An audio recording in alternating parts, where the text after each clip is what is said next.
tu ialah akan mengikut bas masing-masing. Cuma pada permulaan ni insya-Allah kita akan adakan sedikit sesi tazkirah duha di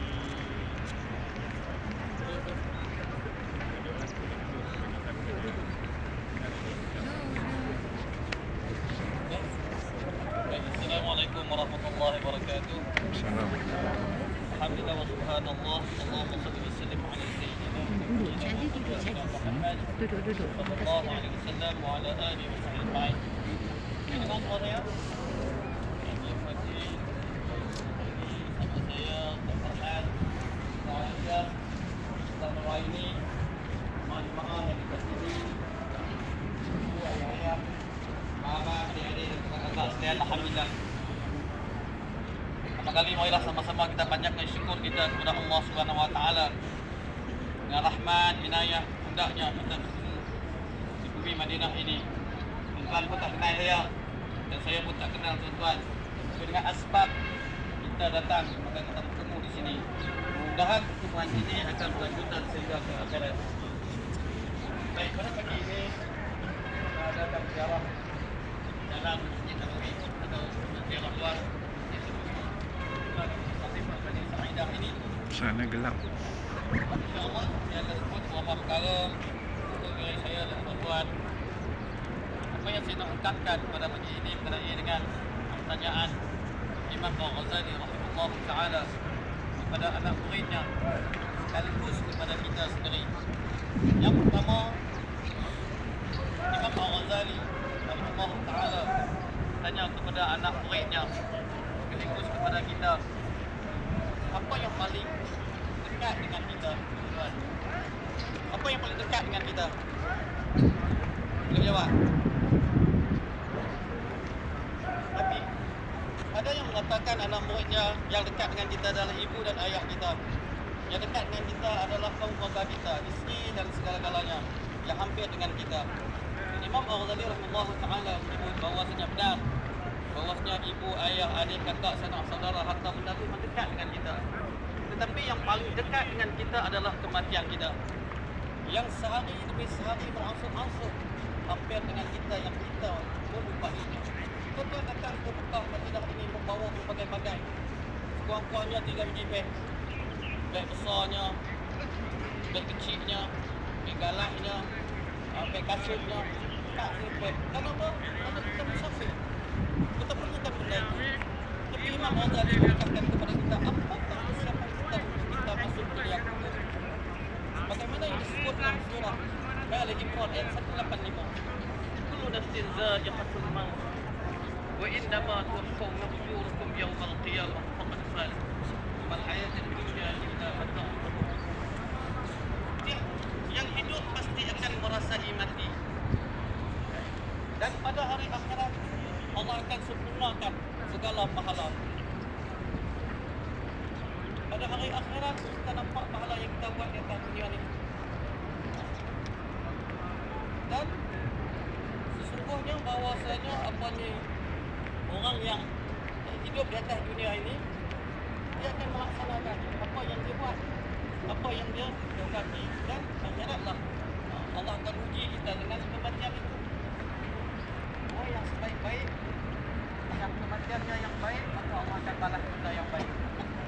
Jadi tuan, apakah persiapan kita untuk kematian kita? Apa yang kita nak bawa? Ya? Kita tak akan bawa rumah kita, kita tak akan bawa isteri kita, kita tak akan bawa segala-galanya. Yang kita akan bawa adalah amalan kita. Jadi kesempatan yang ada pada pagi ini dan di waktu ini kita berada di tempat yang paling baik untuk kita mengumpul sebanyak mungkin ibadah, sebanyak mungkin ibadah dengan solatnya, dengan sedekahnya dan berbagai-bagai lah bila kita di Mekah nanti. Itu adalah amalan kita. Sebab itulah saya teringat satu kisah dalam kitab Nusam Ibn Nawawi Al-Jawi menyebut tentang Fudail bin Iyad radhiyallahu ta'ala. Fudail bin Iyad dia pergi ziarah anak muridnya yang sakit tenat. Bila dia pergi, dia duduk di kepala sebagaimana Nabi ziarah sahabat. Nabi duduk di kepala, Nabi baca As'allallahu azim Rabbil arsyil azim an yashfika. Maka Fudail bin Iyad duduk di atas kepala atau di hujung kepala anak muridnya dan dia membaca Yasin. Tapi bilang dia Yasin, anak murid dia kata tak payah baca Yasin, dia tak suka. Maka dipesan oleh Fudail bin Iyad kepada anak muridnya supaya jangan lupa kalimah la ilaha illallah. Apabila sebut nama Allah, la ilaha illallah, anak murid dia kata kau aku tak tinggal lama dah kata haji. Akhirnya dia mati dalam keadaan tidak beriman. Fudail bin Iyad menangis 40 hari. Menenangkan anak muridnya yang paling dia sayangi, anak muridnya yang paling pandai. Akhirnya dalam 40 hari menangis, Allah Ta'ala hantar alamat oleh mimpi bahwasanya anak muridnya diseret ke dalam neraka. Apabila ditanya kenapa kamu jadi begitu? Kenapa? Karena dia ada sifat takabur di dalam dirinya. Dia melihat orang lain lebih rendah. Sebab itulah tuan-tuan, apa yang ada pada diri kita? Dalam tubuh kita penuh dengan najis. Darah kita najis. Air kencing kita najis. Ya? Najis kita pun najis. Apa yang kita nak banggakan? Sebab itulah apabila kita masuk ke liang kubur, ya, kita tidak akan terlepas daripada himpitan kubur. Semua orang akan merasai himpitan kubur. Di saat itulah kubur ini akan memeluk kita. Seandainya kita adalah orang-orang yang beriman, orang-orang yang soleh, maka pelukan itu adalah pelukan manja. Sebagaimana kita memeluk dan mendiduri anak-anak kita. Seandainya kita adalah orang-orang yang tidak beriman, orang-orang yang melakukan kemaksiatan, maka himpitan ini akan menjadi satu balak bagi kita. Tuan-tuan boleh search dan tengok bagaimana disebut tentang ahli neraka.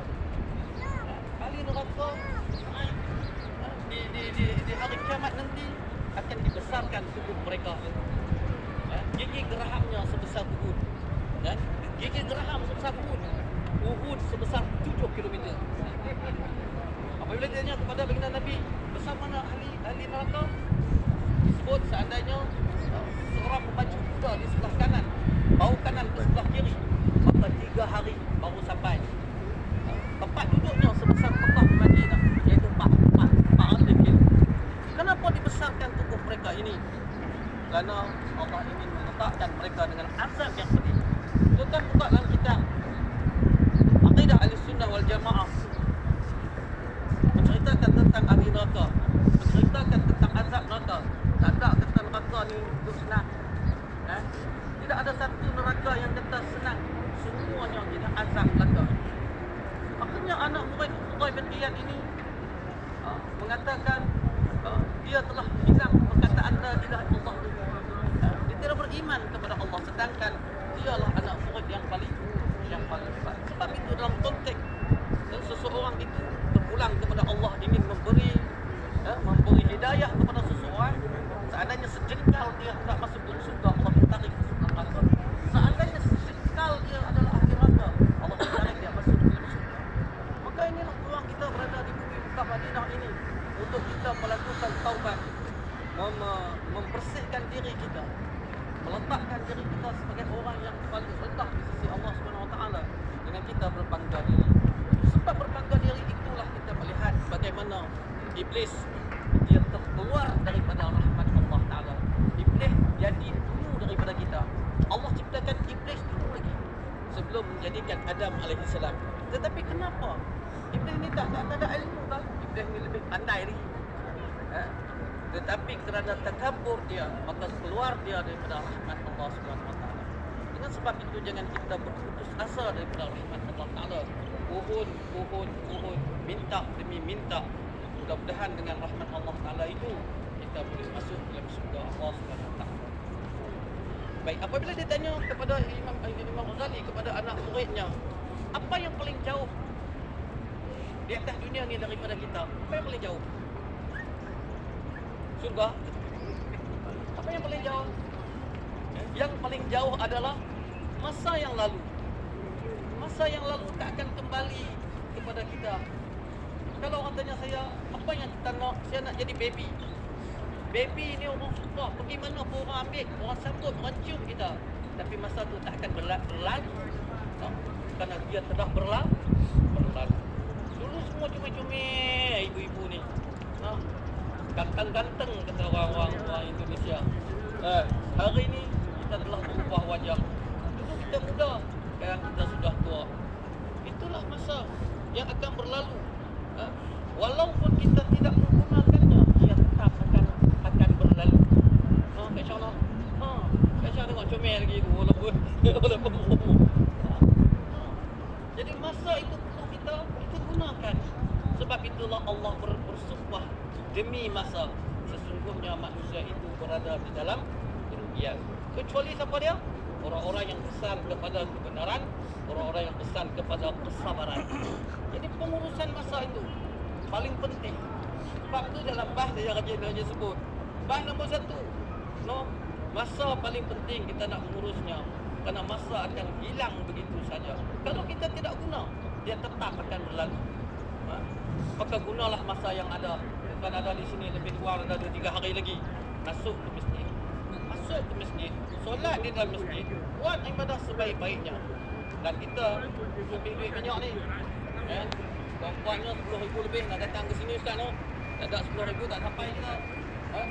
Dengan kita membelanjakan wang yang lebih banyak, kita nak buat ibadah yang sebaik mungkin. Dan kita tak pasti kita akan boleh datang kembali ke sini. Dan Ramadan akan hampir. Sekarang Jamatin berakhir lah. Lepas tu Rejab kan. Bila Rejab Nabi sebut apa? Allahumma barik lana fi Rajabin wa Sya'ban wa ballighna Ramadan. Allah berkatilah bagi kami bulan Rejab, bulan Sya'ban, dan sampaikanlah kami ke dalam bulan Ramadan. Untuk sampaikan dalam bulan Ramadan, untuk dapat bertemu dengan bulan Ramadan. Jadi kita alhamdulillah pada hari ini kita berada di Madinah Al-Munawwarah, dan insya-Allah di hari ini kita akan pergi ke di tempat yang mustajab doa. Doalah Allah panjang umur sampai kita bertemu dengan Ramadan yang akan datang. Kerana Ramadan ini keistimewaannya luar biasa bagi orang-orang yang ada akal. Melihat dengan mata Allah, melihat dengan mata hati. Ramadan itu adalah bulan yang penuh dengan kesan. Maka pengurusan masa itu penting. Maka buatlah solat, buatlah ibadat, taatlah kepada Allah dan lain sebagainya. Kalau mau, sedangkan di akhirat dunia ni mau mati baina 60 sampai rata-rata umat kita antara 60 tahun, sikit saja yang umur 98 tahun. 98 tu dia perintah negara you. Yang main sikit lah. Seorang lah yang buat macam tu. Yang lain dah boleh pirah 70, 80 dah tak larat dah.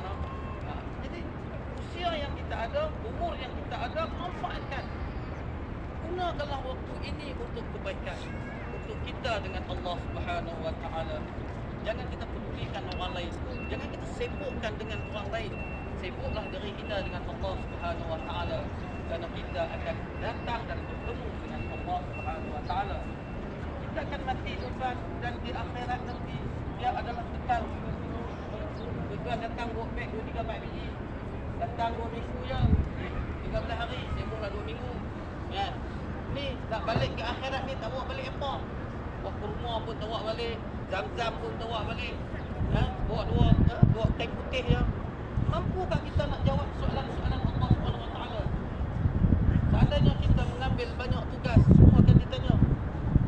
Kullukum ra'in wa kullukum mas'ulun an ra'iyatihi. Setiap kita ni pemimpin. Setiap kepimpinan Allah akan tanya apa yang kita pimpin. Kepimpinan yang paling kecil adalah memimpin diri sendiri. Bagi